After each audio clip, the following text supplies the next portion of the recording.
A Prins Meditações apresenta o áudio de uma palestra do grande espiritualista Joel S. Goldsmith. O poder de tornar-se filho de Deus. A vida é uma questão de demonstração, manifestação, individual.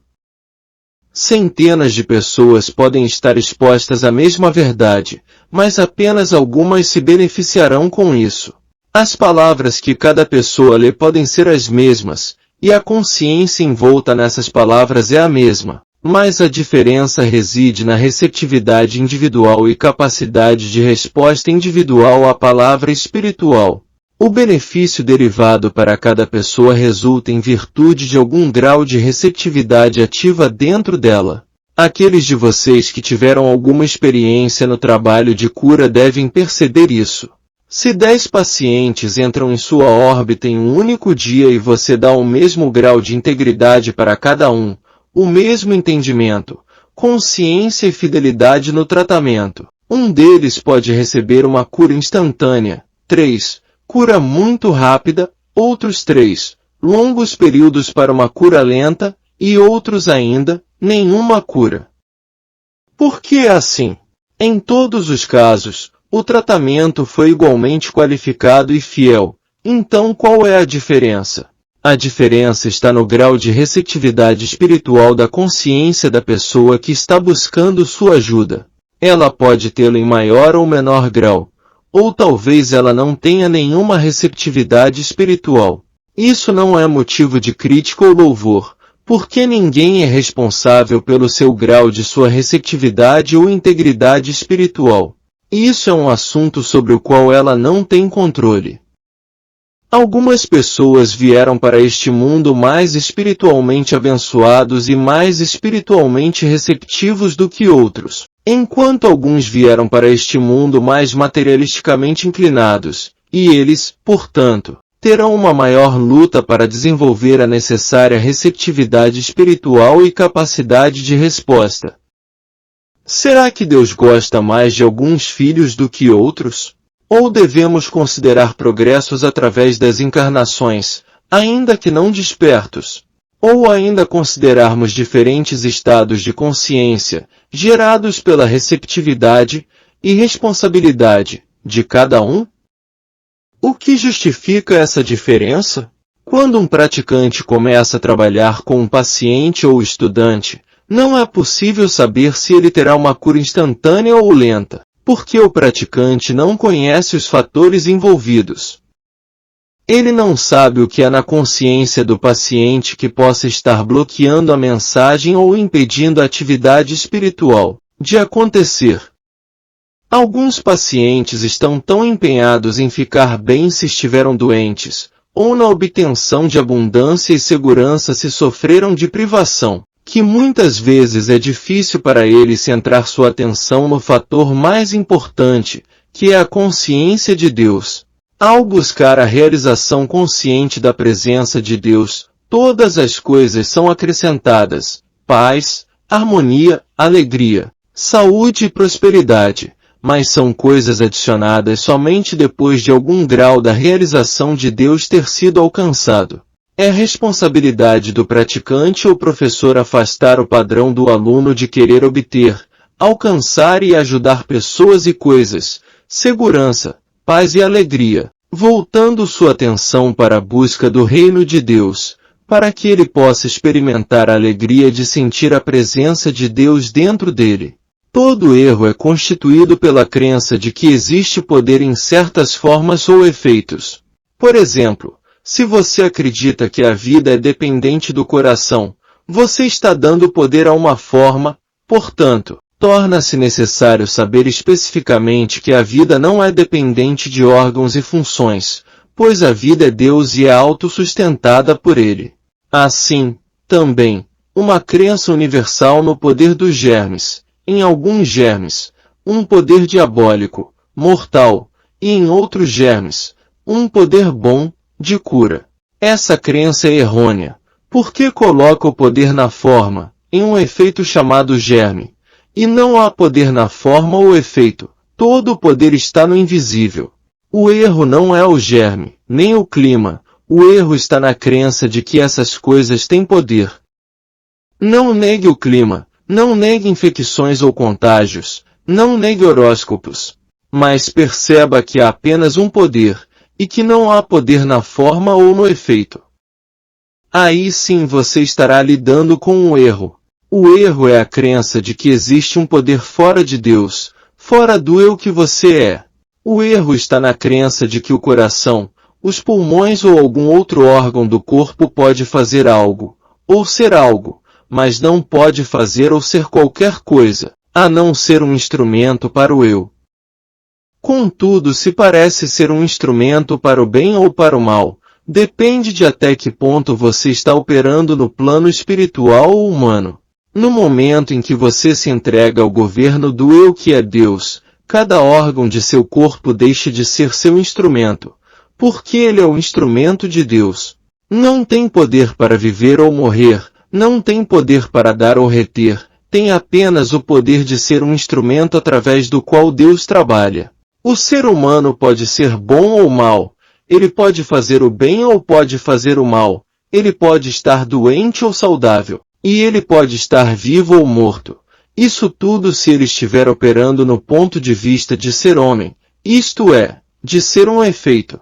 No momento em que você faz a transição e percebe que eu sou Deus, vivo, não mais eu, mas Cristo vive em mim, Gálatas 2, 20. O corpo torna-se um instrumento através do qual Deus vive. Então o corpo não pode estar doente, e não pode estar bem. Eu não posso estar seja vivo ou morto. O corpo só pode ser um instrumento através do qual Deus funciona. No seu primeiro estágio no caminho espiritual, você pode ocasionalmente esquecer que seu corpo é apenas um instrumento através do qual Deus funciona, e em vez de ser o mestre dele, você pode deixar a crença universal operar sobre ele. Experiências que resultam da operação da crença universal são apenas lições ao longo do caminho, que oferecem oportunidades para a expansão da consciência. Ninguém pode pular para o céu em um único impulso. Então, se você cair de vez em quando, não se critique nem se condene. Dê-se um pouco de tempo para assimilar a ideia de que este não é o seu corpo. Este é o corpo de Deus, o templo do Espírito Santo, e é responsabilidade de Deus operá-lo, não seu.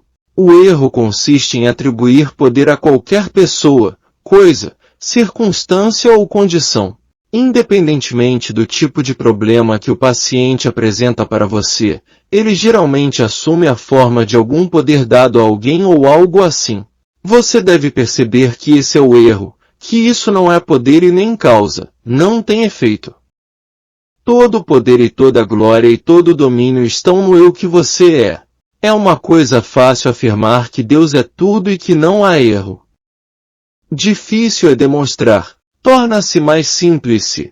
Quando você é chamado a ajudar os outros, você pergunta a si mesmo, para que ou quem eu estou dando poder?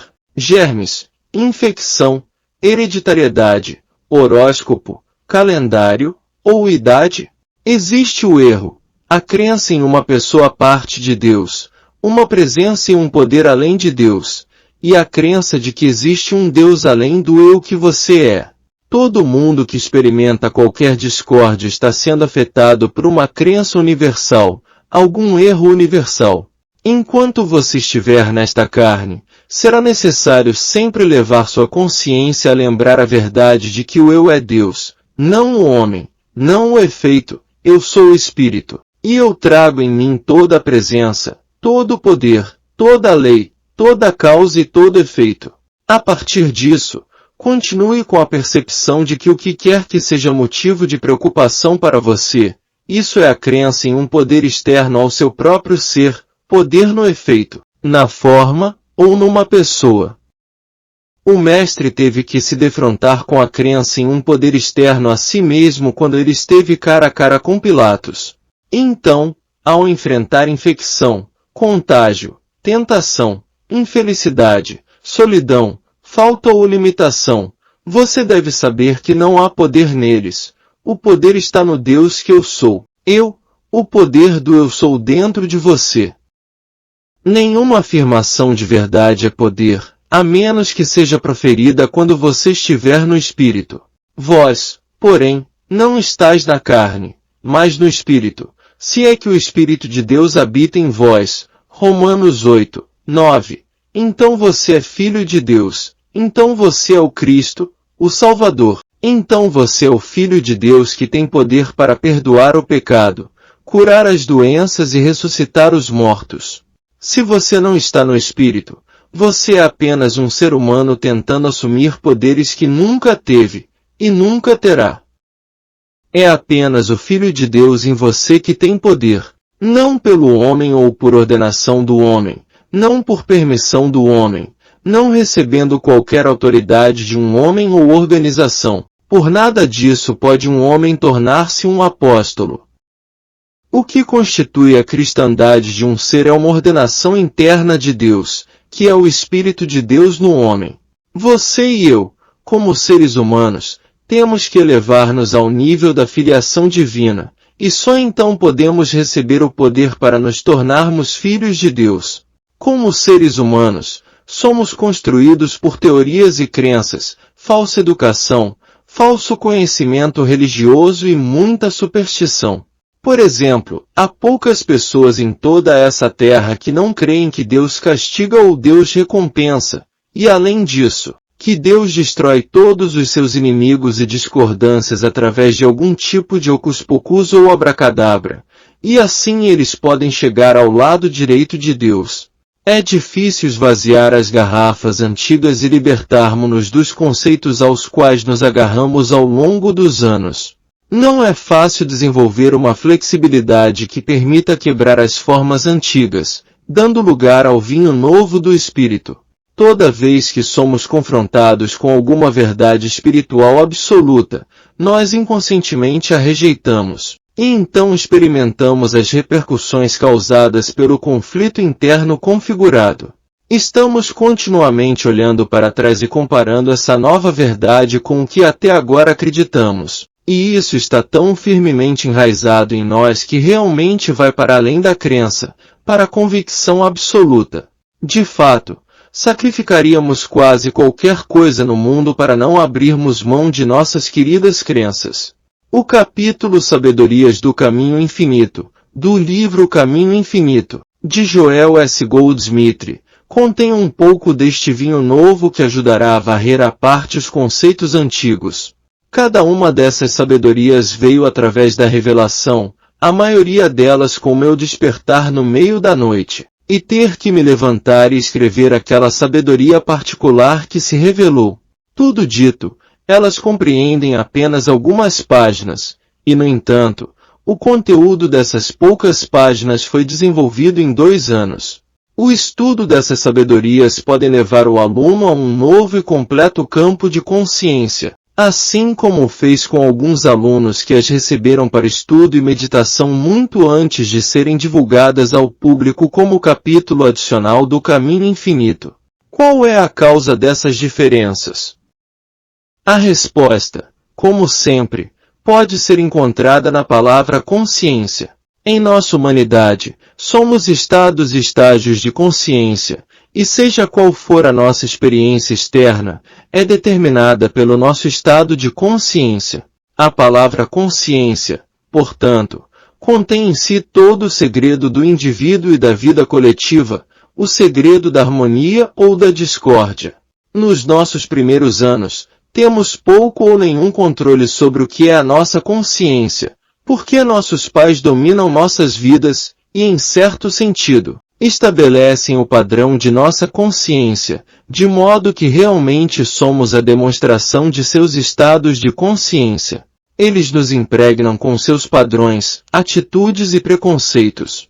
Além disso, alguns de nós nascemos cheios de esperança, confiança, segurança, paz e alegria, enquanto outros chegam ao mundo cheios de medo, ansiedade e dúvida.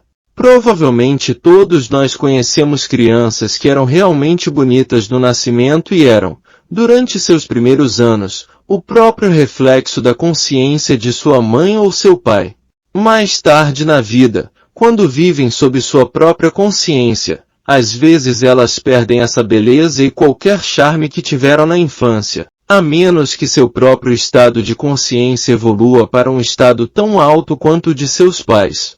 Por outro lado, sempre houve patinhos feios que floresceram em belezas, uma vez que a influência de seus pais era descartada fora, e eles podiam operar em sua própria consciência. Mais ainda, complexos de pobreza são frequentemente impostos a algumas crianças por seus pais e outros de sua convivência, e somente quando afastam-se dessa influência são capazes de florescer ou expandir. Enquanto somos filhos, não somos responsáveis, até que chegamos a uma época em que começamos a tomar nossas próprias decisões e a viver nossas próprias vidas, não mais vinculados às limitações de nossos pais ou abençoados por seus méritos. Então temos uma vida individual para viver e uma consciência individual para desenvolver. É aqui que nossa educação, ou a falta dela, nosso ambiente e nossos amigos começam a ter alguma influência sobre a nossa consciência. E a partir desse momento, podemos evoluir da mesma maneira que nossos amigos, parentes ou colegas de escola estão evoluindo. Poucos indivíduos, a qualquer momento, durante seu período na Terra, alcançam uma liberdade suficiente para viverem suas próprias vidas. Eles geralmente vivem a vida de suas famílias, seus amigos, suas comunidades e periféricos, e eles não conseguem superá-los. Porque a eles não foi ensinado que cada pessoa é uma consciência individual com capacidades individuais dadas por Deus, propensões e características individuais, todas governadas por Deus. Mas qualquer pessoa dotada desse conhecimento pode afastar a influência do seu entorno e do mundo sobre ela, e começar a viver firme na liberdade com que Cristo nos libertou. Gálatas 5, 1. Aqueles de nós que são conduzidos a um ensino metafísico e espiritual recebem a oportunidade de sair de entre eles e separar-se. 2 Coríntios 6, 17. Nossa primeira experiência com tais ensinamentos revela que nós existimos como consciência, e que Deus é a substância original, essência e lei dessa consciência. Portanto, podemos ser a demonstração do infinito, da eternidade e imortalidade. Podemos ser a revelação da graça de Deus, em vez de demonstrar o tipo de era física, mental, moral e financeira para a qual parecemos ter nascido. A verdade é que se vivermos pela graça de Deus, seremos independentes do que está acontecendo neste mundo. Não precisaremos sentir que o nosso bem é dependente de condições mundiais favoráveis, nem que podemos ser privados do nosso bem pelo negativismo operacional no mundo. Devemos sair dessa consciência de massa e começar a viver nossas vidas como indivíduos. Segue-se que, quando chegamos a um ano novo, não podemos esperar que ele traga nova esperança para nós simplesmente porque é novo. Nossa grande e única esperança reside na mudança de consciência que pode ocorrer em nós, uma mudança que pode tornar este ano melhor do que o último, mais rico, mais profundo, mais harmonioso e saudável. Aceitando que uma mudança de consciência é necessária para tornar nosso novo ano melhor em todos os sentidos, como então determinar qual seria esse estado de consciência? Ora, sabemos que uma consciência imbuída de verdade manifesta-se como a superação harmoniosa da vida. E sabemos que a forma externa de nossa vida é determinada pelo grau de verdade incorporado em nossa consciência, ou então a quantidade de verdade da qual a nossa consciência é constituída. Mesmo que, na realidade, Deus constitua a nossa consciência, de modo que nós já possuímos plena, completa e perfeita consciência espiritual. Temos apenas a demonstração de sua disponibilidade em proporção à nossa consciência dessa verdade. Comprovadamente não estará disponível, se nossas vidas forem vividas executando nossas tarefas diárias com pouca ou nenhuma consciência e realização de uma presença e poder espiritual dentro de nós. Sem um contínuo e consciente reconhecimento desta presença, estaremos sujeitos à consciência humana em massa, Se tivermos um ano de prosperidade universal ou de boa saúde coletiva, provavelmente vamos participar disso. Mas, por outro lado, se vier um ano de depressão econômica ou um ano de epidemias, também compartilharemos disso.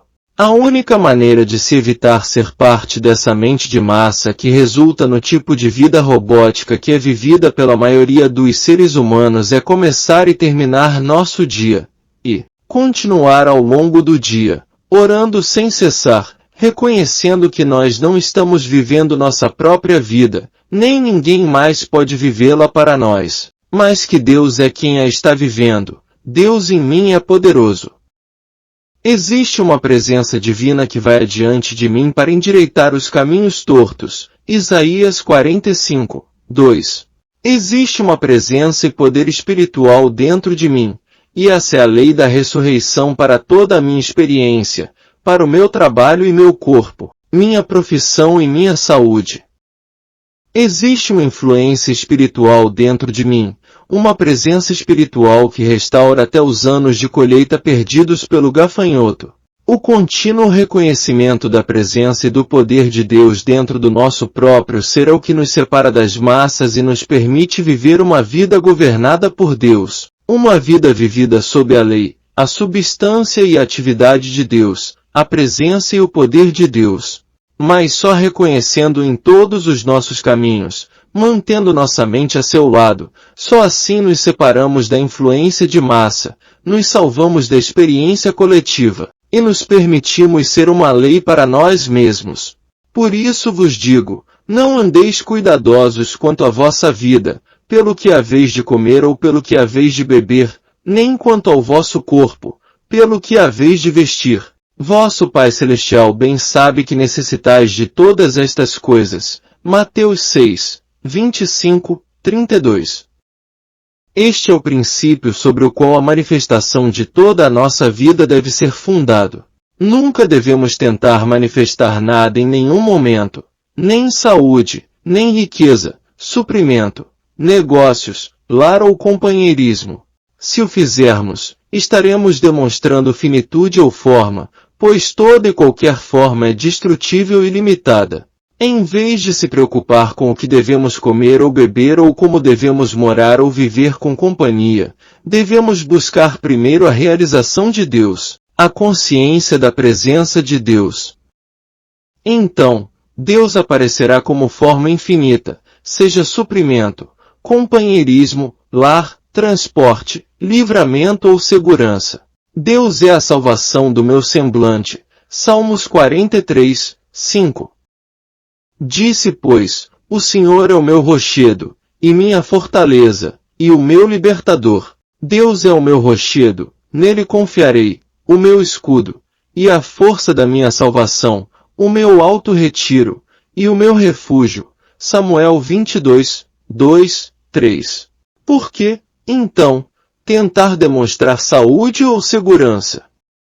Nossa necessidade não é a manifestação de altas torres, abrigos ou fortalezas. Nossa necessidade é a demonstração de Deus. Porque Deus é a única torre alta, a única proteção real, a única capaz de nos resguardar de problemas de todo tipo, sejam bombas, pobreza ou discórdia.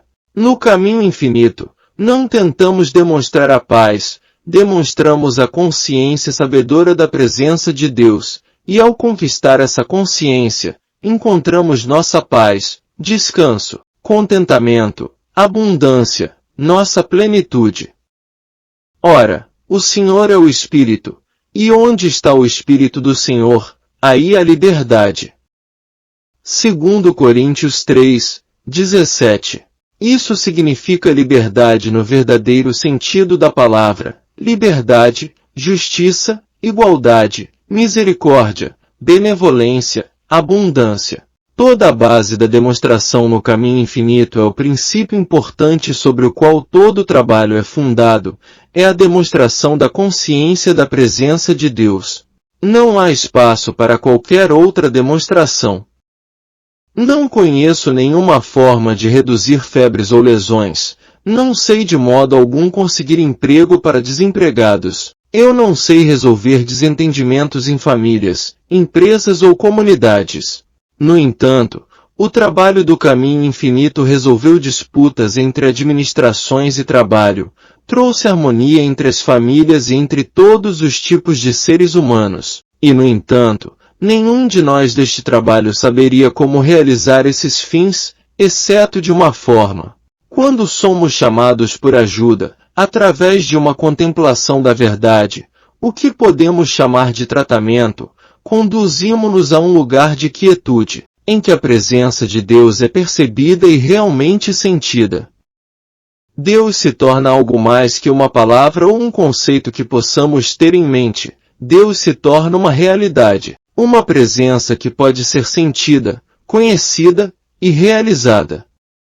É uma presença tão real, que se torna tangível dentro de nós, que quase podemos acreditar que vimos Deus face a face. Eu sei que, se eu não o vi face a face, ao menos senti seu toque muitas vezes, eu o senti como gentil presença, às vezes interior, às vezes não. Mas isso é provocado pela contemplação de Deus, habitando e meditando em Deus como uma realidade, sempre presente. Independentemente do nome ou da natureza do problema que qualquer um de nós possa enfrentar, a solução reside na percepção e realização desta presença de Deus dentro de nós e depois deixando a presença de Deus se antecipar para preparar um lugar para nós, caminhar ao nosso lado como proteção e vir atrás de nós como retaguarda.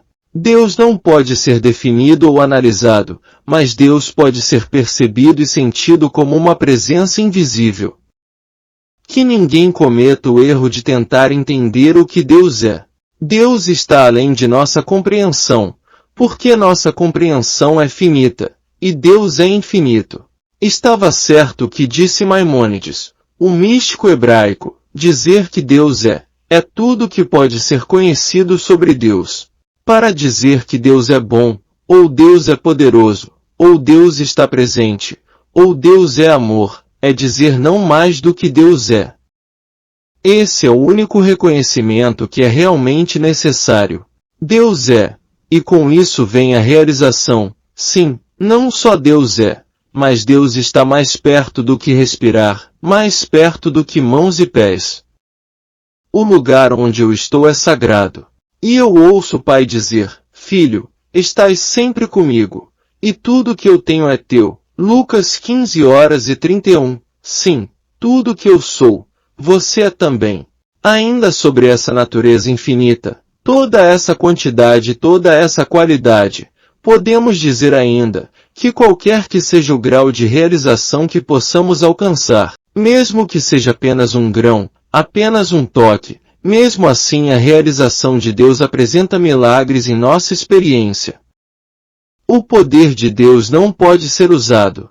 Ninguém jamais conseguiu usá-lo, nem mesmo Jesus Cristo, que disse, eu de mim mesmo nada posso fazer.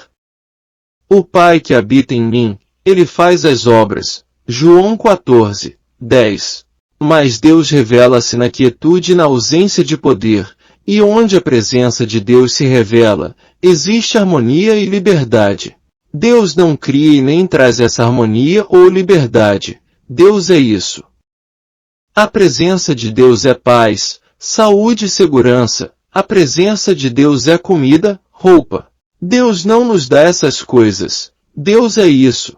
E no silêncio, Deus manifesta-se como a verdadeira vida de nosso ser, como a verdadeira luz que sustenta nossos pés, como a própria presença que vai adiante de nós. A presença de Deus se manifesta como harmonia infinita, abundância infinita, plenitude infinita.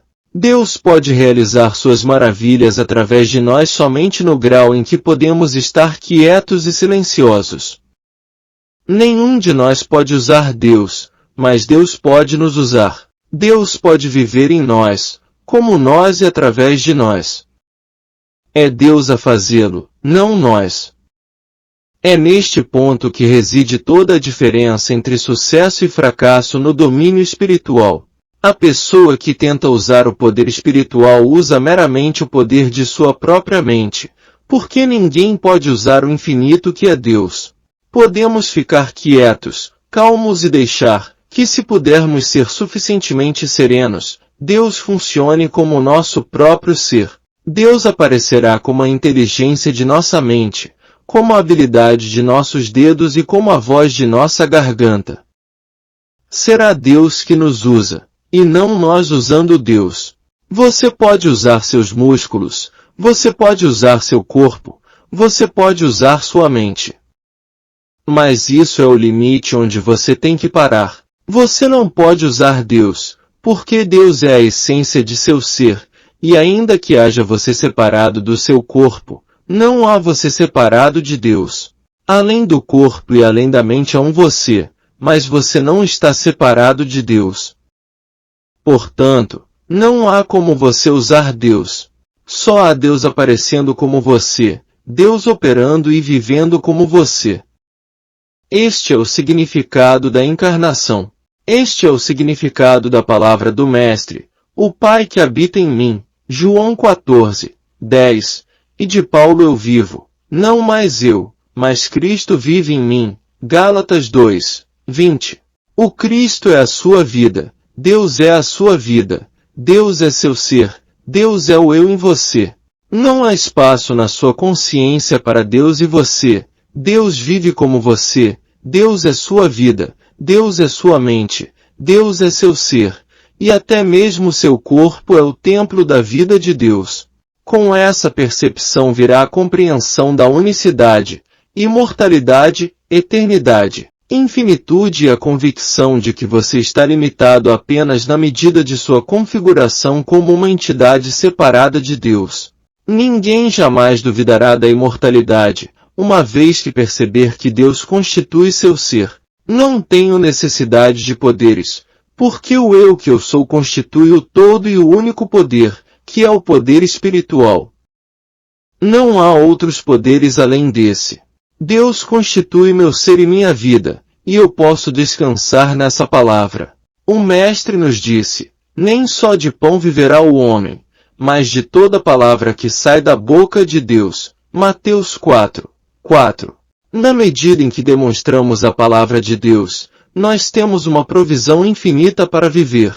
Mas devemos ter certeza de que estamos demonstrando, manifestando apenas a palavra de Deus, não suas formas, mas deixando-a aparecer como a forma necessária. Na última empresa comercial com a qual eu estava envolvido, meu negócio tornou-se pior e pior, até que foi necessário pedir ajuda a um profissional. Mas o meu negócio não melhorou, então eu tive que recorrer à ajuda de outro profissional. E mesmo assim ainda ficou pior e pior. Antes de eu encerrar, eu tinha consultado 5 profissionais, e mesmo assim, ainda não havia negócios. O ponto é que quando eu fui a esses especialistas, eu só tinha uma coisa em mente, e não era Deus. Eram mais negócios, mais oportunidades. No que diz respeito a Deus, eu estava falando uma língua estrangeira, e Deus não entendia essa linguagem. Mas quando eu me vi removido do mundo dos negócios e entrei nesta nem um pouco prática atividade espiritual de cura e ensino, o problema da carência desapareceu e o trabalho que os consultores tinham feito para mim começaram a dar frutos. O suprimento agora entrava. Ele entrava, de acordo com a vontade de Deus, e não a minha, e do modo de Deus, não do meu, e no tempo de Deus, não do meu. Mas isso não aconteceu enquanto houvesse uma individualidade além ou separada de Deus, determinando como a demonstração deveria ser, tentando fazer com que Deus a realizasse. Você já parou para pensar o quão ridículo isso deve soar? O homem cuja respiração está nas narinas indo a Deus para que Deus faça algo por ele, de acordo com a ideia do homem de como deve ser feito. Então aprendemos que não vamos a Deus por negócios ou por dólares, nem vamos a Deus por saúde. Nós vamos a Deus por Deus, e tendo Deus, temos tudo. Mas não teremos tudo enquanto nós tentarmos ter um eu e Deus separados. Não há espaço para mim e para ti, diz Deus, pois preencho todos os espaços. Eu sou um Deus ciumento, e não há espaço para senão para mim sozinho, eu sou tudo. Desde o nascimento, somos confrontados com aparências que são a fonte de todos os nossos problemas. Perceber o não poder dessas aparências, que são uma fonte constante de discórdia e desarmonia em nossa vida, requer uma compreensão da natureza do erro, um assunto do qual muitas pessoas não gostam de se ocupar. Na verdade, a compreensão correta da natureza do erro pode tornar-se a nossa salvação, porque isso nos permite compreender a unidade plena de Deus, considerando que estudar a totalidade de Deus sem relacioná-la à natureza do erro jamais permitiria entender a plenitude e perfeição de Deus. Não existe, talvez, uma única religião no mundo que não reconheça Deus como o único poder, e por causa desse reconhecimento, as terríveis aflições que as pessoas sofrem são atribuídas à inescrutável vontade de Deus, tornando Deus responsável por todas as tragédias na terra, tempestades no mar, furacões, vulcões e desumanidades do homem para com o homem. Se julgarmos pelas aparências, certamente devemos admitir que há pessoas doentes, pecaminosas e pessoas morrendo, há acidentes e todos os tipos de desastres, feitos pelo homem ou catástrofes naturais. Mas será que por reconhecermos Deus como o único poder, devemos colocar a responsabilidade pelos erros do mundo à porta de Deus?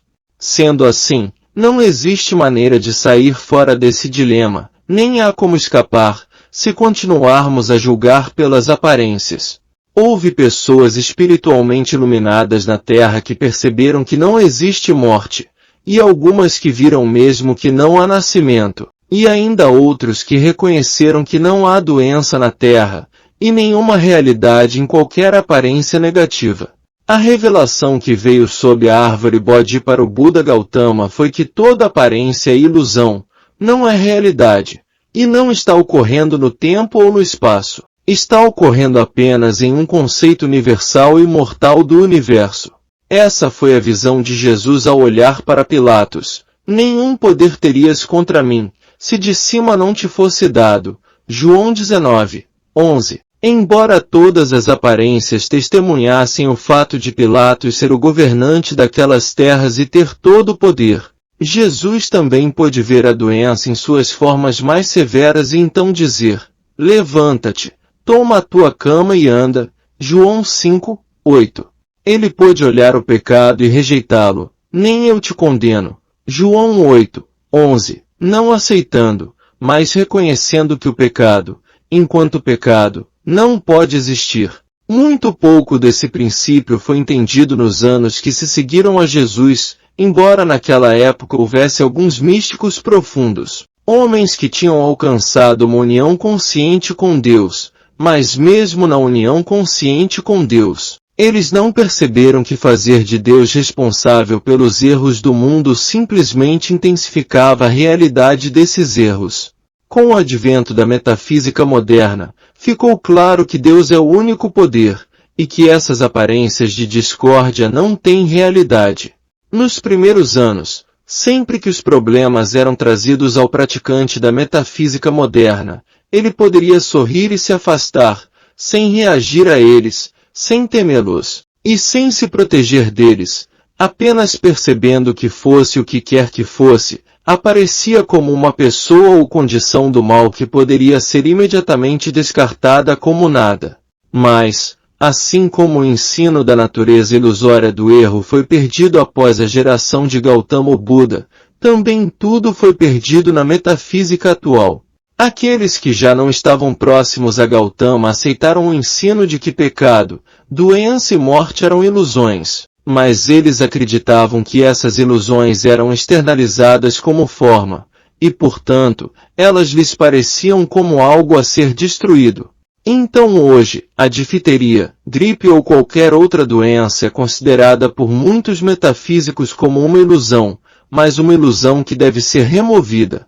Originalmente, o significado do ensino da origem ilusória da doença era que, embora fosse chamada de difteria ou gripe, Era apenas uma imagem, um nada mental. Uma ilusão ou uma imagem mental no pensamento não tem substância ou realidade, é apenas uma crença infundada sobre algo, uma interferência. E no entanto, quantos estudantes de metafísica que deixaram para trás o hábito de dizer, tenho um resfriado ou gripe, ligarão pedindo uma ajuda, que explique a eles que tem uma ilusão, mas depois, no próximo suspiro, eles adicionam, você vai me ajudar a me livrar disso. Você fará algum trabalho de proteção para salvar-me da ilusão? Essa interpretação errônea de um ensinamento espiritual realmente profundo remonta à natureza humana inata de aceitar e viver por dois poderes, o poder do bem e o poder de mal. Sempre o ser humano está oscilando para frente e para trás entre os pares de opostos, em vez de ver a infinita e eterna totalidade do universo espiritual, reconhecendo todo o erro como sendo nada, ilusão, um falso senso de algo. Não há poderes do mal externos a você mesmo. As discordâncias não têm existência externa. Resolva-os dentro da sua própria consciência. Quando começamos a entender a natureza do erro como uma aparência que não possui existência concreta, nenhuma forma delineada, e que não é uma condição física externalizada, mas uma imagem mental em pensamento que não existe em nenhum lugar, exceto em nossa visão limitada do que é aquilo, já não combateremos o pecado, a doença, a morte, a falta ou a limitação, porque percebemos que chegamos a uma convicção da totalidade de Deus. Eventualmente, essa compreensão conduz à percepção final das razões pelas quais existe o erro em qualquer lugar da Terra, por que apareceu na Terra, e o que é que o perpetua. Existe apenas um erro em toda a Terra, e esse é o medo da extinção, o medo da perda do pequeno eu, que preferiria estar nesta Terra 80 anos em vez de 60, ou o pequeno eu que está na prisão, lutando, e às vezes gastando uma fortuna, para evitar a pena de morte, apenas para permanecer na prisão em que está pelo resto da vida. Mesmo que uma pessoa saiba que tal vida será pior do que a morte, pelo menos ele tem a certeza de que será uma forma do eu, embora esse eu continue a caminhar em uma masmorra. Todos queremos preservar esse sentido de eu, mesmo em suas misérias. Agarramo-nos a uma sensação de eu. É esse eu que queremos confortável e mantido assim. É o eu que gostaríamos de glorificar, colocando-nos em alguma posição de autoridade, alcançando fama ou vendo nosso nome impresso em algum lugar de destaque.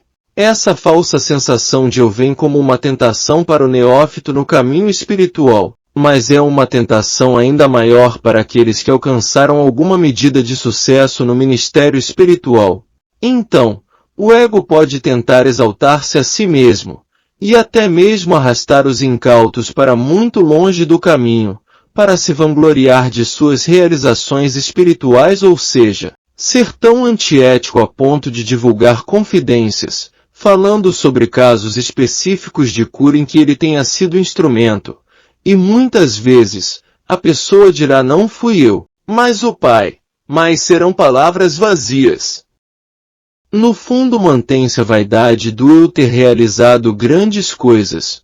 O ego está continuamente falando em termos de eu mesmo, ou meu, eu fiz isso, eu fiz aquilo, meu isso, aquilo ou outra coisa, e por sua grande atenção para consigo mesmo, tenta reforçar sua ilusão de si mesmo e esconder seu próprio vazio e seu próprio nada, esquecendo que não existe tal coisa como minha harmonia, minha saúde ou meu suprimento. Sua paz ultrapassa todo o entendimento. Sua graça é suficiente. Retire-se da consciência pessoal o mais rápido possível. Deixe esse eu morrer. Enquanto houver uma falsa sensação de eu, ao qual atendemos, alimentamos e adoramos, haverá medo por isso, e isso levará a todos os erros na Terra. O fator básico é o medo da extinção do sentido pessoal do eu. Por exemplo, existe o medo de que uma incidência de doença sem importância possa crescer numa tal proporção que isso nos matará. A única razão pela qual tememos o desemprego é que podemos morrer de fome ou congelar até a morte. Não importa quão leve seja a forma de doença, há sempre o medo de que isso possa levar à morte. Envolver-se com o falso senso de eu configura o medo, medo não só de extinção, mas também de desconforto temporário. Por outro lado, em proporção à nossa perda do medo, os próprios erros desaparecem. Precisamos perder todo o medo do poder externo, esteja esse poder externo em germes ou em bombas, esteja em greves ou em colapsos, esteja esse poder na pobreza ou riqueza.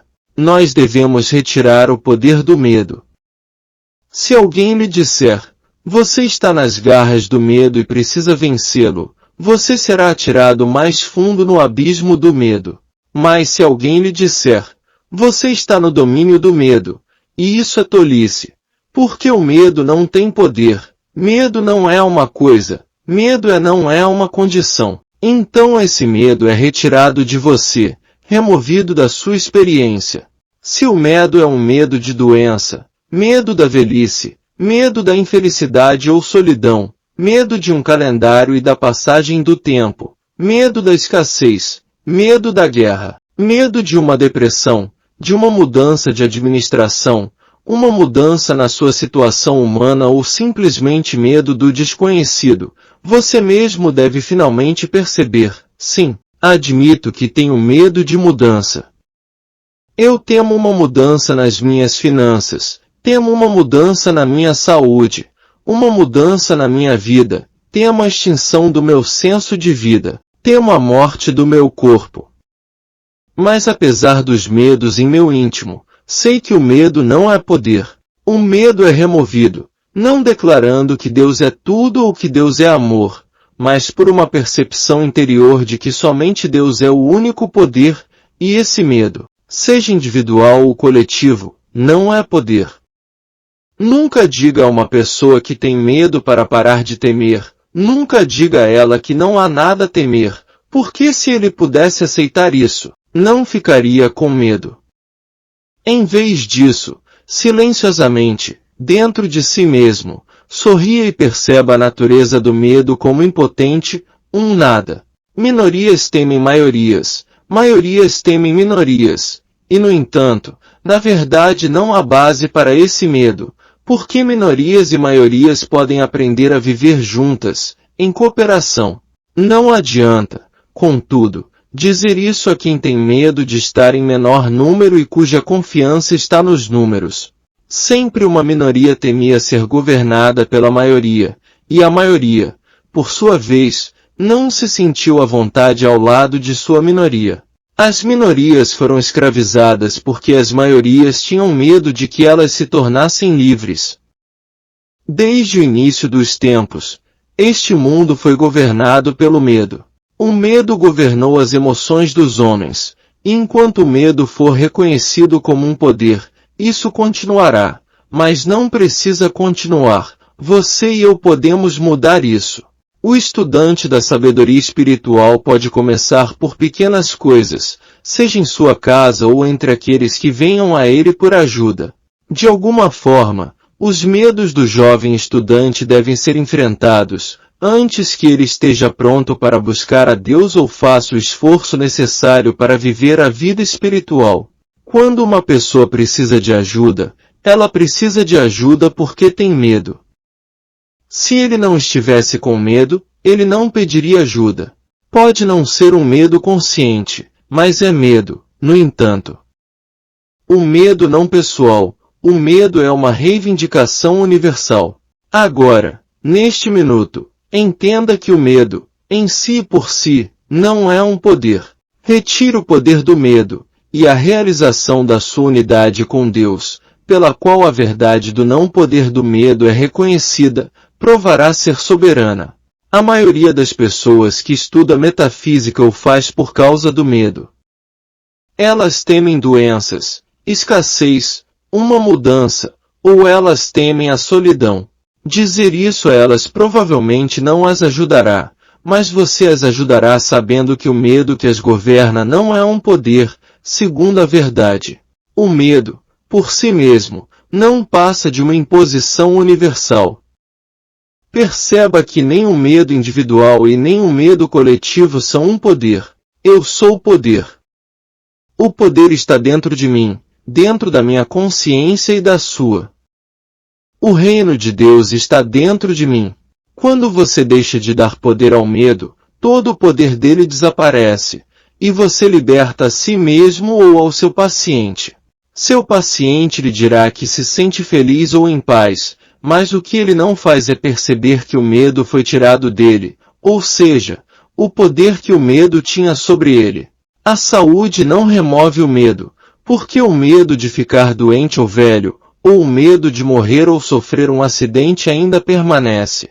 Tornar-se próspero não impede o medo, porque ainda existe o medo de perder as posses. Ganhar altas honras não remova o medo, porque sempre há o medo de perdê-las em algum momento do futuro que se aproxima. Uma demonstração de saúde, prosperidade ou fama, por si só, não estabelecerá harmonia permanente, a menos que a destruição do poder do medo acompanhe a cura. Haverá sempre a possibilidade de que seu paciente se envolva em algo que traga 7 vezes mais demônios sobre ele. A cura sozinha não é suficiente, se o paciente ainda mantém seu medo.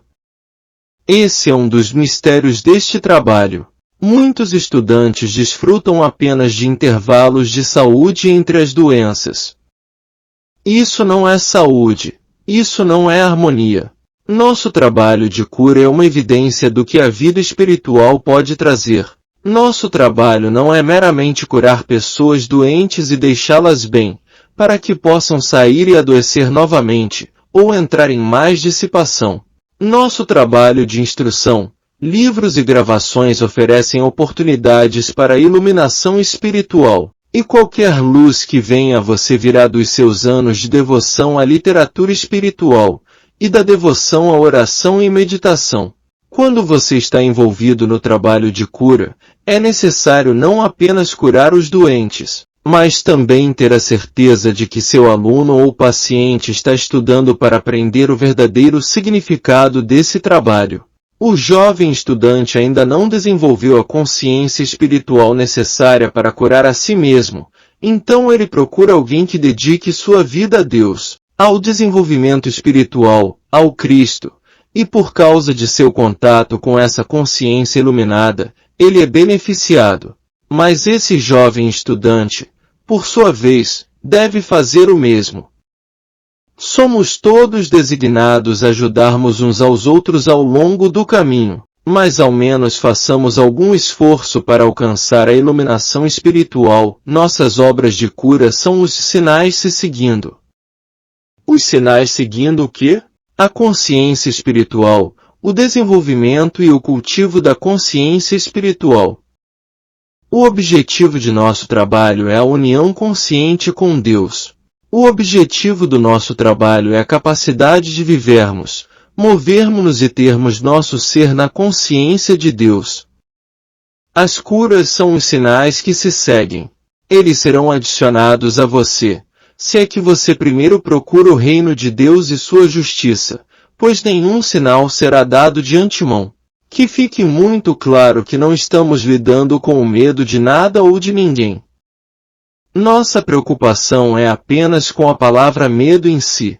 Esse medo é um medo universal que, em última análise, é realmente o medo da autoextinção. Esse é o medo básico. Começando com este momento, porém, devemos aceitar de todo o coração a verdade de que o medo, em si e por si mesmo, não é poder. O medo subjaz a todos os nossos males e todos os nossos problemas, mas isso é apenas porque aceitamos o medo como poder, ou porque desenvolvemos o medo de algo ou alguém a quem atribuímos poder. Retire o poder do medo da condição ou da pessoa, e você terá enfrentado a situação. Você não apenas conhece essa situação particular, mas através dessa prática, você espiritualiza sua consciência, de modo que nunca mais você temerá tão profundamente, nunca mais terá medo do pecado, doença, privação ou limitação tão profundamente. Gradualmente, você descobrirá o medo atuando cada vez menos sua vida. O medo agora está sendo substituído pelo entendimento, e é então que a graça assume. Os medos da raça humana devem ser superados, chegando a algum entendimento dentro de nós mesmos quanto ao que constitui a vida. Por vida, queremos dizer apenas a remoção do perigo de uma bomba? Por vida, queremos dizer descansar no fato de que, em uma certa idade, devemos ter segurança social? Por vida, queremos dizer cuidar dos nossos negócios como sempre, independente do que aconteça com o resto do mundo? Ou, por vida, queremos dizer a obtenção de um estado de consciência em que encontramos liberdade dos medos que são o flagelo deste mundo? A libertação do medo é alcançada através da superação das condições que produziram o medo. Uma vez que uma pessoa deixa de temer pelo coração, ela começa a entrar em um nível superior de senso de vida. Toda a sua atitude muda, quando percebe que sua vida não depende de seu coração. Ela começa a viver sem pensamentos sobre a condição do seu coração, e então descobre que o coração é governado harmoniosamente pela vida. Da mesma forma, no momento em que uma pessoa, seja no nível mais baixo de capacidade de ganho ou nos níveis mais altos de negócios, começa a perceber que o dinheiro não é fonte de prosperidade, mas que existe aquilo que garante a prosperidade, independente da moeda. A vida começa a assumir um modo diferente de expressão. Ficou provada a superação do pecado e da doença, por remover o poder concedido à forma externa e então atribuí-lo ao infinito invisível. As obras de cura testemunham por si mesmas. O respeito pelo caminho espiritual como solução para os problemas deste mundo tem crescido em todo o mundo, por causa das curas que ocorreram. E como essas obras de cura são realizadas? De uma maneira, e somente de uma maneira, removendo do mundo o poder do pecado e da doença. Isso é feito estando disposto a enfrentar o pecado ou doença, olhando para ela, tocando-a, se necessário, assim como o mestre tocou o leproso e percebeu, tu não tens poder, tu és um nada que parece ser algo, um nada afirmando ser algo. Mas, na verdade, não é nada, nada, porque todo o poder está em e é de Deus. Deus é poder, e não há outro poder. Não há dois poderes, não existem bons poderes e poderes maus, não há poderes de saúde e poderes da doença. Existe apenas um poder. Então, quando uma pessoa fica cara a cara com qualquer forma de doença, ela pode sentar-se pacífica e silenciosamente com um sorriso no rosto, que diz muito mais expressivamente do que palavras. Você, aí, que finge ser um poder. Você que é tão temida pelos homens que eles estão procurando as armas mais poderosas que podem encontrar para destruí-la, em você não há poder, e eu posso sorrir para você, porque não existe você. Há um efeito de algum tipo, mas não há poder nele. O poder é o eu, o poder dentro de mim. A graça de Deus é a minha suficiência. Não preciso das armas do mundo, eu preciso apenas de armadura espiritual, e não de armadura material. Eu preciso da espada do Espírito, não da faca do cirurgião. A realização de tua paz é suficiente para toda e qualquer tempestade. Eu tive a oportunidade de trabalhar com 4 organizações diferentes que estavam envolvidas em disputas de capital e trabalho. Em cada caso, fui chamado quando o problema estava no auge, e desde aquele dia em diante, não houve mais ataques a essas organizações, e nenhum acordo alcançado por outros meios que não fossem pacíficos. Nenhuma arma humana ou ameaças de qualquer tipo foram usadas por qualquer uma dessas 4 organizações. Trouxe a elas apenas um espírito de amor e um espírito de confiança. Não confiaram no outro, mas uma confiança na onipresença, uma convicção de que não há poder no ódio, na ganância ou na loucura da ambição, mas que todo o poder está em Deus. E é inútil buscar pelo homem cujo fôlego está em suas narinas por justiça, equidade ou misericórdia, por que não podem ser encontradas no homem da terra? A realização de Deus no meio de nós, essa presença, este poder, faz sem efeito a ganância ou a ambição humana. Nosso trabalho nesta área não é um trabalho em que as virtudes são atribuídas ao capital e vícios ao trabalho, ou nos quais as virtudes são atribuídas ao trabalho e vícios ao capital. Não há tomada de partido neste trabalho, sem manipulação mental. Este trabalho é um reconhecimento de que ambição, ódio, ciúme, inveja e conflito não são qualidades pessoais, não são posse exclusiva de educados ou analfabetos, de ricos ou de pobres. Essas qualidades são produtos da mente carnal, que podem operar através de um homem ou de uma mulher em qualquer estação da vida. No entendimento de que tais atividades da mente humana não são poder, sua impotência foi provada nessa área, da mesma maneira que foi provada no quarto do doente. Na cura espiritual, na qual nenhum remédio físico ou mental é usado, eu nunca testemunhei um praticante sofrendo de infecção, contágio ou qualquer um dos males de seus pacientes. Quando, através de prática suficiente, você percebe que em todo o universo existe apenas um poder, e que esse poder está dentro de você, você pode olhar para qualquer condição e sorrir para ela. Se você tem diante de si um pensamento receptivo com o qual trabalhar, terá uma cura rápida. Se não for muito receptivo, será uma cura lenta. E se for inflexível em sua materialidade, pode não haver cura alguma. Até onde eu sei, ninguém alcançou 100% de sucesso nos trabalhos de cura.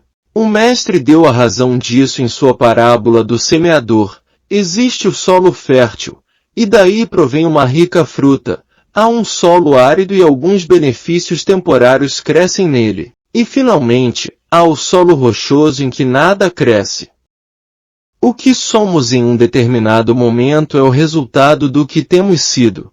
No momento em que somos levados a um estudo espiritual, nos é dada a oportunidade de transformar o solo rochoso em solo estéril, o solo estéril em solo fértil, permanecendo na palavra e deixando que a palavra habite em nós, permanecendo na meditação e em nossa disposição de passarmos horas, dias, semanas e meses em estudo, oração e boas obras, colocando em prática as coisas que lemos.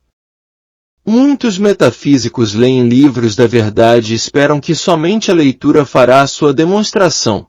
Ocasionalmente, um raio atinge a meta. A exceção ocorre, mas apenas para provar a regra. A leitura é a menor parte deste trabalho. Colocar em prática lições individuais é a parte principal do trabalho. A doença e o que o mundo chama de pecado foram curados muitas vezes através da percepção e realização de um poder, isto é, não temendo ou odiando o poder do pecado ou da doença.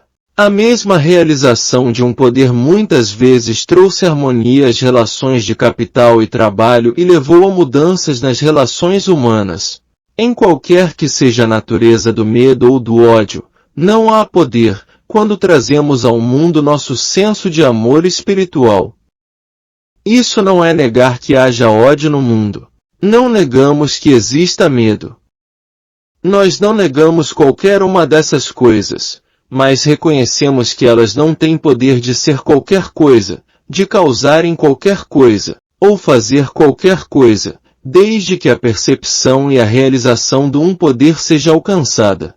Em O Caminho Infinito há um capítulo sobre meditação que delineia um curso sobre o que poderia ser chamado de preparação espiritual.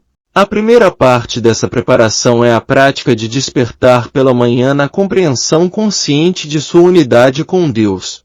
Se o Senhor não edificar a casa, em vão trabalham os que a edificam. Se você não trouxer conscientemente Deus para a sua experiência em seu primeiro momento de vigília, você pode ter perdido a oportunidade de ter Deus com você em cada ocasião durante todo o dia. Talvez, à medida que você lê isto, possa pensar, Deus é onipresente, Deus está sempre comigo. Não acredite nisso, porque não é absolutamente verdade. Este é um daqueles lugares comuns, uma daquelas citações. É verdade que Deus é onipresente. É verdade que Deus está exatamente onde você está. Mas se é verdade que Deus é onipresente, então Deus deve ter estado presente quando todos os nossos rapazes foram mortos na frente de batalha, ou quando os antigos cristãos foram atirados aos leões, ou quando nas últimas décadas milhares de pessoas inocentes foram massacradas em campos de concentração. O que Deus estava fazendo enquanto aconteciam esses horrores? Ele estava lá? Então, por que ele não estava ajudando? Certamente Deus estava lá, mas Deus não é uma pessoa e Deus não pode olhar você aqui embaixo e dizer que sente o sofrimento que você está suportando. Deus está onipresente nos hospitais, nas prisões, na frente de batalha. Deus é onipresente. Mas de que serve isso para alguém? De que serve isso para você? Somente isto. Deus está disponível em cada caso, na medida da sua percepção consciente da presença de Deus. Deus está presente. Sem dúvida. A eletricidade estava presente através das eras quando as pessoas estavam usando óleo de baleia e querosene. Mas que benefício a eletricidade representava para elas? Nenhum. Porque não havia compreensão consciente da presença da eletricidade. Jesus também poderia estar viajando ao redor da Terra Santa em um aeroplano. E o que dizer dos hebreus em sua longa caminhada cruzando os areais?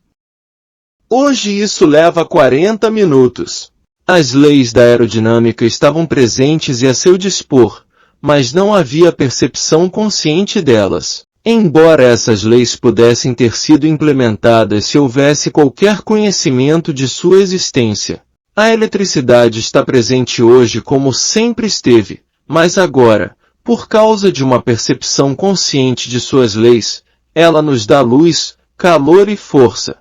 Deus está presente aqui e agora, mas é preciso haver uma percepção e compreensão conscientes. Na realidade, mais do que isso. Um sentimento consciente da presença de Deus para que você possa recorrer a essa presença e poder.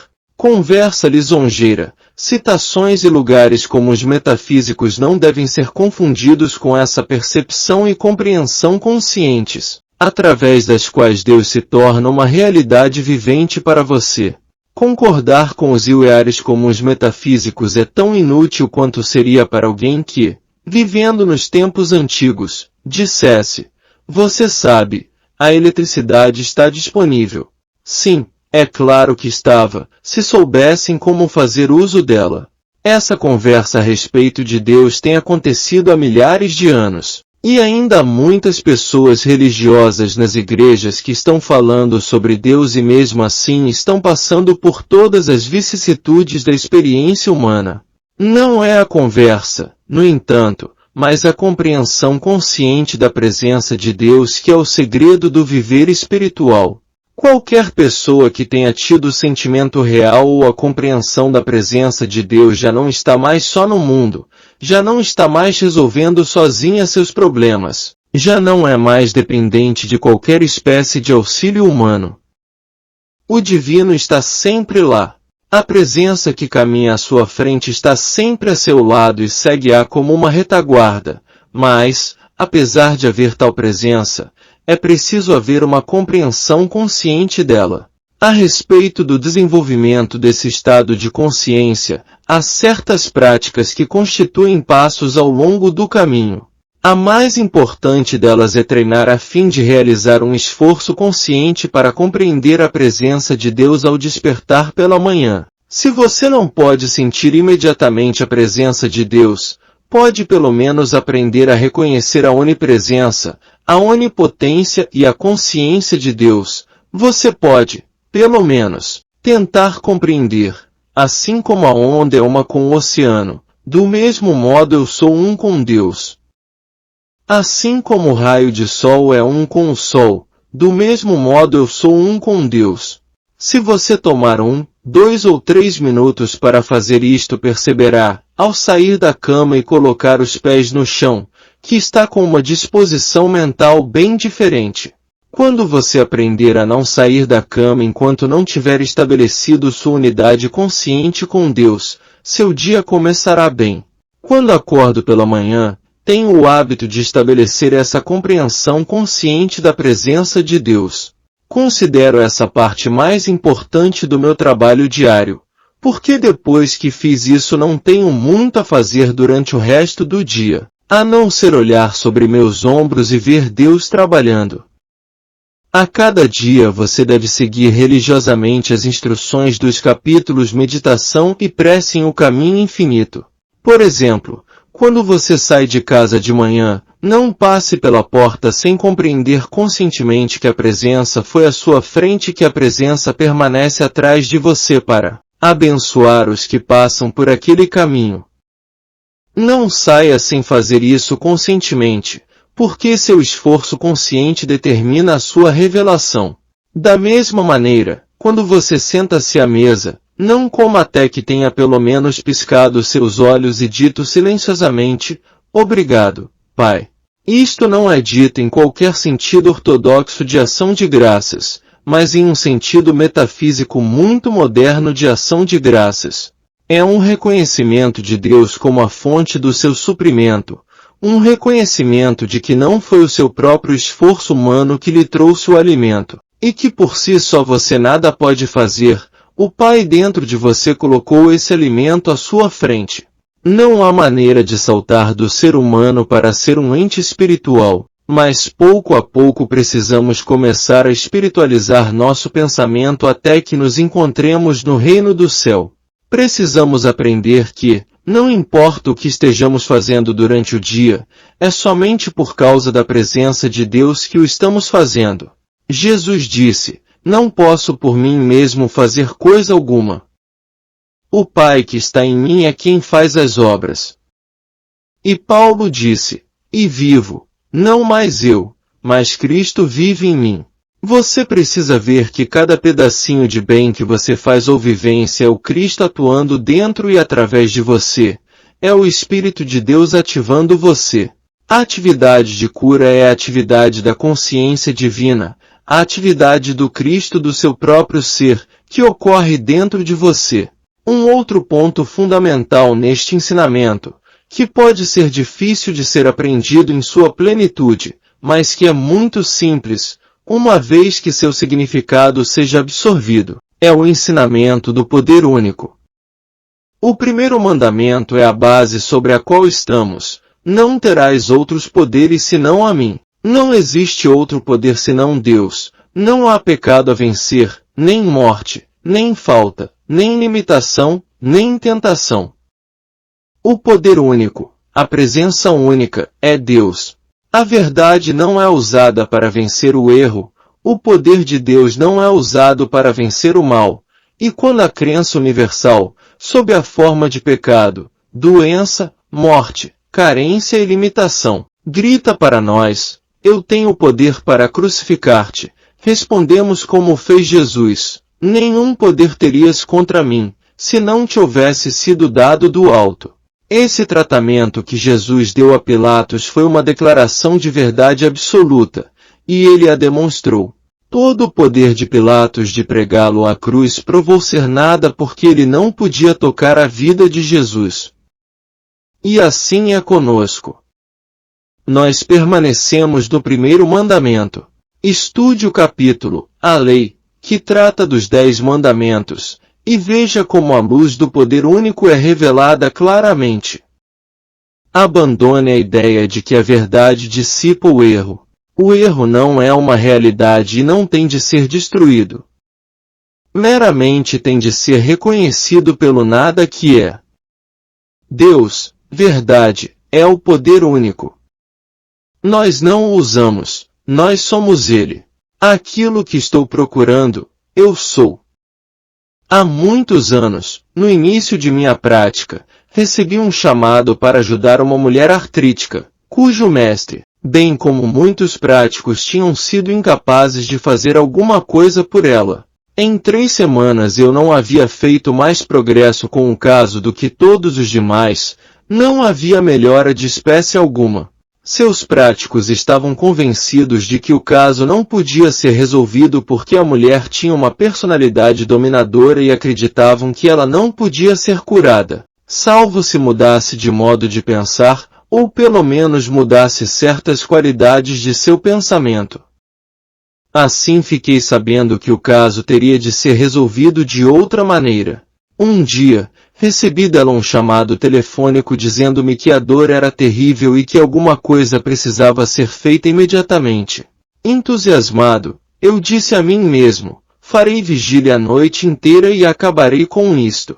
Meu hábito, então, era ler um pouco, a fim de encontrar alguma coisa para dar impulso ao pensamento, meditar, dormir um pouco e depois levantar-me e tentar novamente. Às 2 horas da manhã, o pensamento veio a mim, existe uma verdade, e se eu pudesse apenas apanhar essa verdade, ela solucionaria este problema. Tudo o que preciso é apenas uma verdade única, e ela está em algum lugar por aqui. Se eu puder ao menos alcançá-la. Depois, voltei a dormir e 15 minutos depois despertei ouvindo uma voz, aquilo que estou procurando, eu sou. Mas como pode ser isso? Perguntei. Eu não sou a verdade. Então lembrei que Jesus havia dito, eu sou o caminho e a verdade e a vida. E compreendi, esta verdade que estou procurando, eu sou. Isso torna a coisa muito simples, porque a verdade é universal, e se eu sou a verdade, essa paciente também é a verdade. Não adianta fazer vigília por mais tempo. Pela manhã, chegou um aviso de que o caso havia sido resolvido e até hoje não houve sinal de qualquer recaída. Não há recaída quando conhecemos a verdade, quando não usamos a verdade para vencer o erro. Quando tentamos sobrepujar o erro com a verdade, estamos reconhecendo o poder do erro e ele pode voltar com força redobrada e nos surpreender. A partir daquele dia até hoje, jamais procurei tentar curar qualquer pessoa aqui ou sobrepujar algum erro, porque Deus é o poder único e Deus é a substância e a lei de toda forma. Lembre-se, a verdade em si nada faz por você. É a sua consciência da verdade que a faz funcionar. A verdade é sempre verdade, quer você o saiba ou não, mas ela se manifesta a você somente em proporção à sua percepção consciente dela. É como a conta do banco a cujo respeito você nada sabe. Somente a conta do banco que você conhece que lhe pode servir. Eu mesmo passei por um período quando até mesmo uma pequena quantia teria sido muito bem-vinda. Nessa ocasião particular eu não sabia que tinha qualquer dinheiro e então, mais tarde, descobri 2 contas em um banco da cidade de Nova York que estavam lá há 20 anos, mas que eu tinha esquecido completamente. Houve muitas ocasiões em que eu teria sido muito grato por aquele dinheiro. Assim como a conta bancária que você não sabe que possui não tem valor para você. Do mesmo modo essa verdade da totalidade de Deus de nada lhe adianta, exceto na medida em que você conhece e a percebe, conscientemente. Essa é uma das coisas mais importantes que você será alguma vez chamado a compreender. Somente na medida em que você vir que a doença não é um poder sobre o qual pode fazer alguma coisa é que você pode atender à aparência chamada doença. Este é o ponto que quero frisar. Há somente um único poder, uma única presença. Nosso bem deve vir através disso, a partir do interior, não através de qualquer tentativa humana de arrancá-lo do mundo exterior. Nesse ensinamento permanecemos no princípio da vida única, do Espírito único permeando tudo. A aparência chamada morte não é morte, e a aparência chamada nascimento jamais poderia ser o começo da vida. A vida não tem começo nem fim. Essa vida que é Deus, é autogerida e autossustentada e não tem antagonismo nem oposição. Não há poder à parte da vida única, que é a sua vida e a minha vida, e essa vida é eterna. No momento em que tocamos o centro, a essência divina do ser dentro do nosso próprio ser, constatamos não só Deus, mas a vida do homem individual, a vida daquele que se chama, no momento, um paciente. O tratamento, então, está na capacidade de contatar essa vida única, a nossa própria alma, essa essência única, esse ser único que está dentro do nosso ser, e por isso, em nossa forma de tratamento não é necessário enviar qualquer pensamento a uma pessoa. Pelo contrário, isso só serve para impedir ou atrasar a cura, e em alguns casos, torná-la impossível. O tratamento correto a partir do ponto de vista do espírito, ou alma, é penetrar o interior, tocar o centro do próprio ser de uma pessoa. Jamais leve lá o nome do paciente. Jamais faça qualquer alegação, seja essa de desemprego, insanidade ou doença. Não diga nada que não seja Deus, e Deus já se encontra lá. Encontre Deus. E quando esse sentimento de liberação chega, você em breve obtém do próprio paciente a palavra de que ele está curado. Essa é a minha palavra para você, após anos e anos de prática. Não leve o nome, ou a identidade, ou o quadro, ou o pensamento do seu paciente para o seu tratamento. Deixe-os completamente de fora. Você nada tem a ver com eles. Para começar, eles são ilusórios, e se você os levar em consideração, obviamente não está acreditando que são ilusões, mas pensa que são alguma coisa e que você tem de fazer algo a seu respeito. Às vezes, talvez possa ser verdade que, porque você tem um paciente, acredite por um momento que há uma presença e um poder à parte de Deus. Por isso você penetra no interior para a iluminação, para a luz que dissipará a ilusão. Quando você se voltar para o interior, deixe o problema de fora. O problema não deve preocupá-lo, seja ele mental, físico, moral ou financeiro. Ele nada tem a ver com você porque você não atende a um problema no nível do problema. O problema aparece como carência, limitação, desemprego, desamparo, pecado, doença ou morte, mas no momento em que você começa a fazer alguma coisa nesse nível, você é incapaz de atendê-lo. Onde quer que o problema esteja, está a resposta, e se o problema está em seu pensamento, a resposta também está lá. Eles nunca estão separados um do outro. Eles sempre são uma só coisa. Não há problema aqui uma resposta em algum outro lugar. Por isso, quando lhe é apresentado um problema, deixe-o e volte-se para dentro de si até conseguir aquele centro de consciência em que você sente o alívio, e então, o problema todo desaparece. Se você trabalha no problema, se você trabalha para realizar alguma coisa nesse momento, você derrotou o seu propósito. Então, como é que você encontra o centro do seu ser? Antes de mais nada, afaste-se do problema. Esqueça-o. Feche os olhos e leve alguma citação para o seu pensamento, preferivelmente uma bem curta como: Eu e o Pai somos um, ou aquietai-vos e sabei que eu sou Deus. Enquanto você se apoia nessa citação e os seus pensamentos começam a vagar, ponderando sobre o que tem para o almoço ou o que fazer amanhã, não lhes dê atenção. Deixe-os vir e deixe-os ir. Mantenha a sua atenção em Eu e o Pai somos um, ou em qualquer outra citação curta apropriada da Escritura ou da sabedoria espiritual. Quando você perder o foco, suavemente volte a ele e reconheça que, ainda que sua mente tenha vagado, eu e o Pai somos um. Traga sua atenção de volta outra e outra vez, e tantas vezes quantas você perder esse foco, traga-o suavemente de volta. Não há por que ter pressa. Apenas volte suavemente para eu e o Pai somos um. Depois que você tiver isso por alguns minutos, se sentirá mais apaziguado. Então, se for possível, nesse momento de quietude, lembre-se de que está escutando aquela pequena voz silenciosa. Mantenha seus ouvidos abertos como se lá fora houvesse uma mensagem esperando para entrar. Você agora está desenvolvendo um estado de receptividade para aquela pequena voz silenciosa. Assim, enquanto você mantém a sua mente em eu e o Pai somos um. Eu e o Pai somos um. O tempo todo o ouvido está ouvindo e um sentimento de paz está se estabelecendo em você. O tratamento do caminho infinito diz respeito somente ao seu relacionamento com Deus. E quando você se torna um com Deus, você sente o alívio.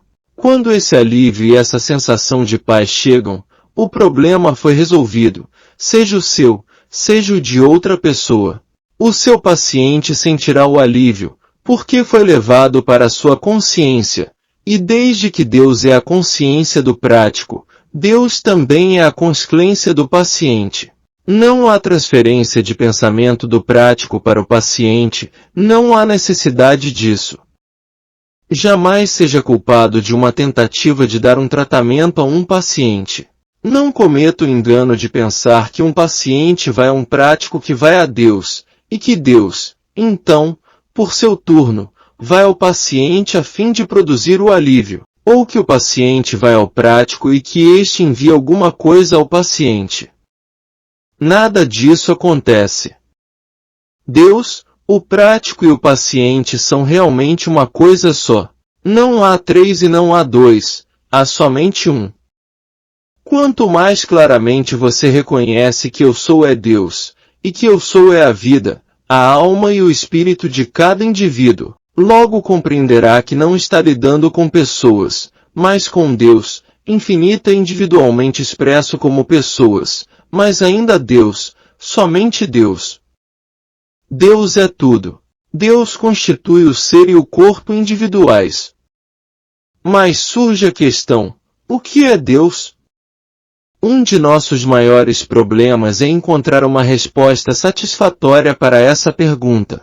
Existem, talvez, diversas centenas de sinônimos para a palavra Deus, e se pudéssemos citar todas elas ainda não teríamos encontrado uma resposta para a pergunta. Mesmo assim, continuamos a levantar a questão de tempos imemoriais. O que é Deus? Talvez isso aconteça porque há um reconhecimento íntimo, do qual talvez nem estejamos conscientes, de que, quando encontramos Deus, encontramos a nós mesmos, e de que, quando encontramos a nós mesmos, encontramos Deus. Com certeza, todos podemos concordar que Deus é o princípio causativo do universo. Não podemos dizer, no entanto, que Deus criou o universo porque isso significaria que, em um dado momento, havia Deus e não havia um universo e que então, subitamente, havia Deus e um universo. Deus não é um criador mais do que o princípio da matemática. O princípio da matemática não criou 2 vezes 2, 4, não criou o 4 e o ligou a 2 vezes 2. 2 vezes 2 inclui 4, e logo que 2 vezes 2 passou a existir, o 4 já estava lá. O princípio da matemática não o colocou lá, Deus não o colocou lá, ele não podia. O 4 estava lá. Nunca tinha sido separado de 2 vezes 2. Mas quando pensamos em Deus como um princípio criativo, infinito, eterno, onipresente, sem começo e sem fim, então podemos ver que uma causa tem de ser uma causa de alguma coisa e que a essa alguma coisa chamamos de efeito. Causa e efeito são coexistentes, coeternos e da mesma substância. Então chegamos à verdade de que Deus, como princípio criativo, é a causa de seu ser manifesto que aparece como efeito, causa e efeito vinculados, como 2 vezes 2 é 4, inseparáveis um do outro, mas sempre num mesmo lugar. Pense sobre a questão, o que é Deus? Somente na compreensão do que é Deus é que podemos saber aquilo para o que Deus é Deus. Tudo o que sabemos, sabemo-lo porque somos um estado de consciência. Anule-se a atividade da consciência e não teríamos percepção nem conhecimento. Não saberíamos que existimos. Foi Descartes quem disse, penso, logo existo. Do mesmo modo, apenas porque estou consciente. Porque sou a consciência em si é que sei que existo e que há um universo existente.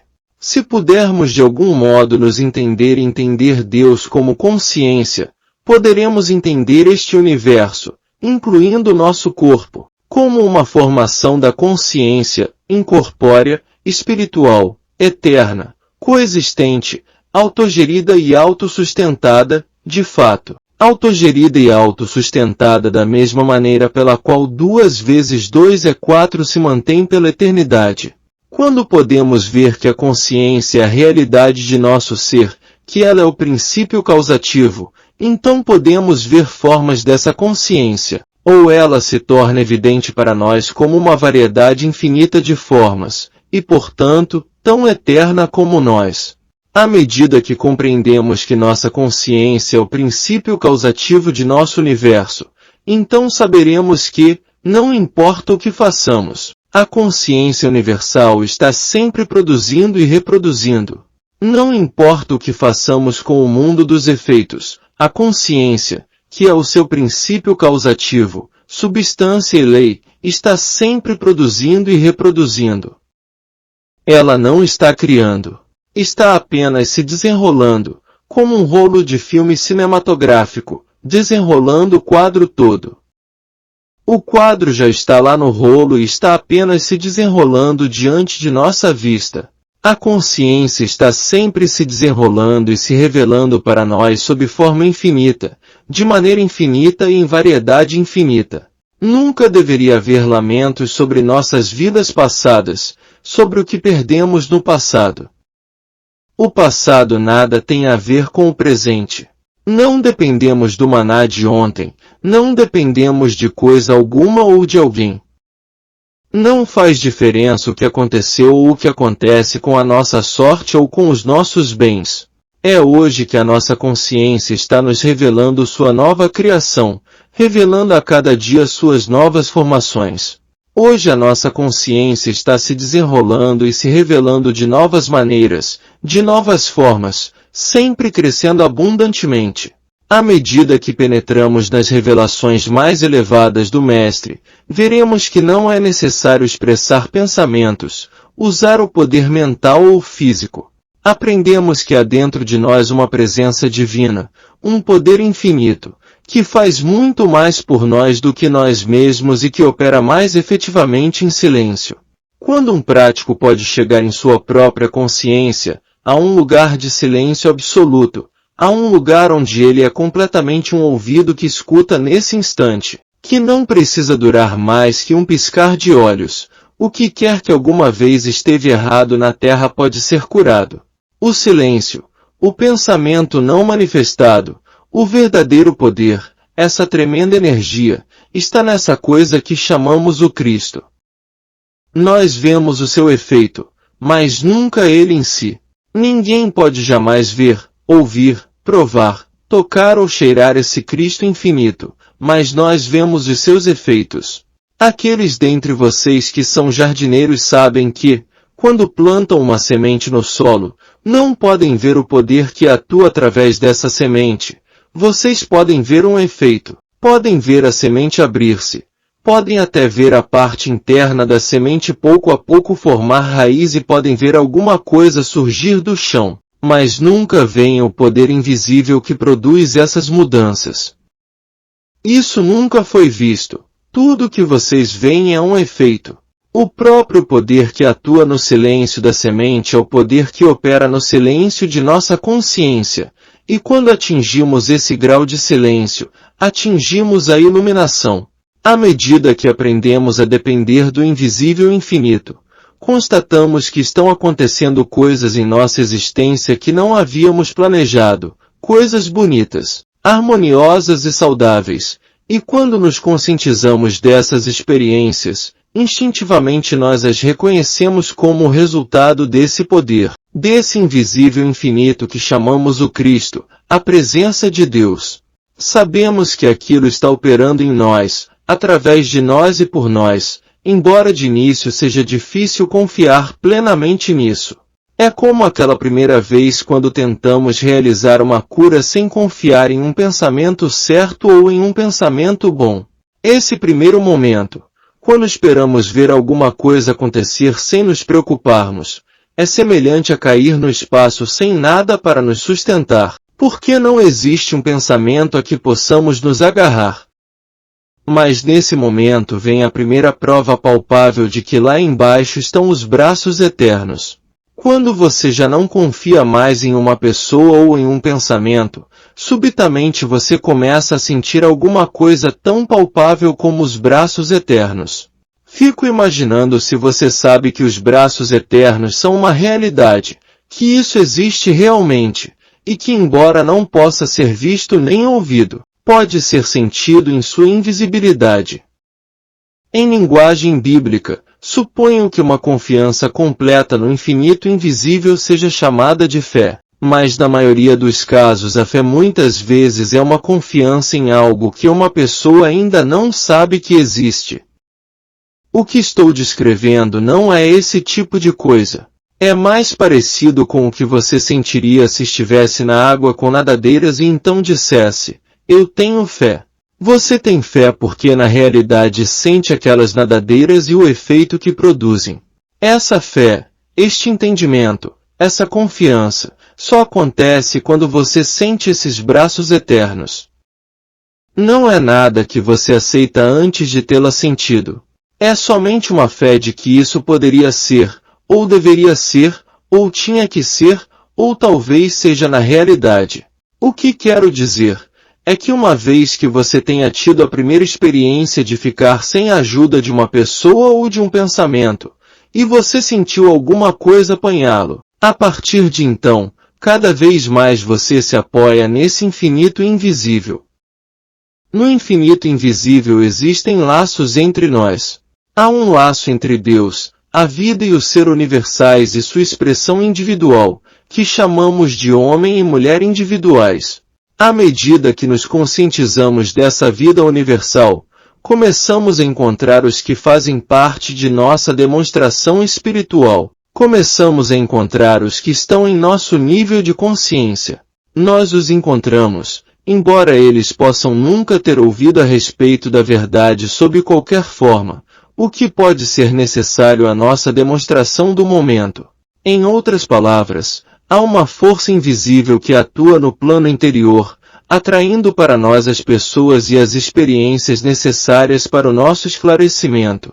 E tudo isso acontece sem que nos preocupemos, sem termos planejado dessa maneira. Entramos em contato com o infinito invisível quando tocamos esse lugar de nossa consciência que chamamos Deus, ou o Cristo. Mesmo sem qualquer preocupação com o amanhã ou com as coisas de amanhã, tocamos o centro que em sua maneira infinita e invisível é realmente a consciência de toda a espécie humana. Esse centro atua sobre aquele nível invisível, a fim de atrair para nós as harmonias da existência, seja em forma de pessoas, de lugares, de coisas, de circunstâncias ou de condições. Essa atividade no plano invisível é completamente diferente do trabalho no plano visível. Por exemplo, todos sabemos como sair e colocar um anúncio no jornal, e assim, atrair para nós as pessoas que precisam do que queremos vender. Saberíamos como sair entre nossos amigos e dizer-lhes a respeito de alguma coisa de que precisamos. Sabemos como viver e nos movimentar nesse plano exterior com uma boa margem de sucesso. Mas o que vamos aprender agora é como parar de nos preocupar pelas coisas da vida, como viver nesse infinito invisível e compreender que, como o escritório central da companhia telefônica, ele pode ligar-nos com qualquer coisa em qualquer lugar do mundo, necessária a nosso esclarecimento. A única diferença neste caso é que não precisamos saber o número que queremos.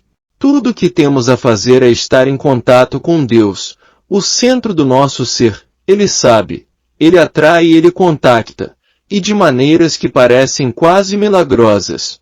Se pelo menos você pudesse ver a atuação deste infinito invisível.